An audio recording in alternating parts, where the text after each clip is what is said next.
ఇవాళ రెసిపీ వచ్చేసి ఫ్రైడ్ రైస్లోకి బగారా రైస్లోకి ఆలుగడ్డ కుర్మా అండి. ఇగో స్టవ్ మీద గిన్నె పెట్టేసి నూనె పోసి తాలింపు గింజలు వేసి ఉల్లిపాయ కట్ చేసి వేసేసి కరివేపాకు వేసండి. వేగిపోయినాయి. ఇప్పుడు ఆలుగడ్డ ముక్కలు వేసేసుకుందాం. ఇదిగోండి తాలింపు వేగిపోయింది. కొంచెం అల్లం వెల్లిపాయ పేస్ట్ వేసుకోండి. ఒకసారి కొంచెం అట్లా తిప్పేయండి. ఇదిగోండి వేగిపోయింది కదా. ఇప్పుడు ఆలుగడ్డ ముక్కలు వేసేసుకోండి. ఇందులో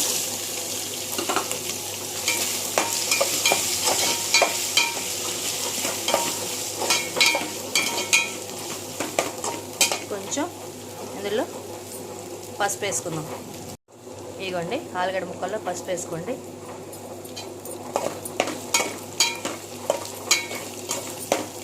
ఇప్పుడే కారం వేసేసుకోండి.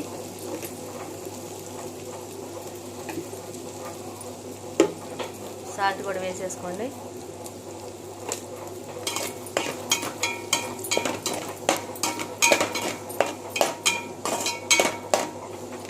కొంచెం ముక్కలు మంచిగా మగ్గిన తర్వాత పెరిగేసేసుకుందాం.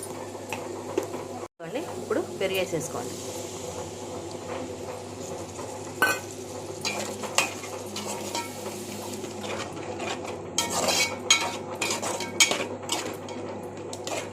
కొంచెం వాటర్ పోసుకోండి. ఇప్పుడు ఇందులో వాటర్ పోసేసుకోండి. కొన్ని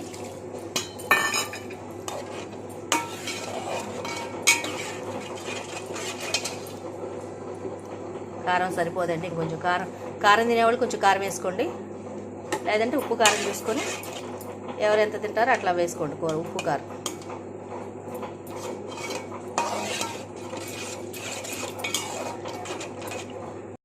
ఇప్పుడు ఇందులో ధనియాలు 2 స్టార్ అనాస 2 యాలకులు దాల్చిన చెక్క ముక్క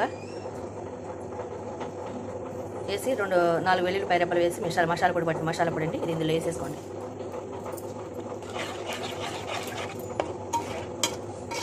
ఫ్రైడ్ రైస్లోకి బగారా రైస్లోకి కుర్మా బాగుంటుందండి. ఈజీగా చేసేసుకోవచ్చు. ఆలుగడ్డ ఉడకబెట్టుకుంటే ఈజీగా చేసేసుకోవచ్చు. ఇదిగోండి 1 స్పూన్ శనగపిండి గిన్నెలో వేసేసేసి పోసేసుకోండి. చిక్కదనం వస్తుందండి.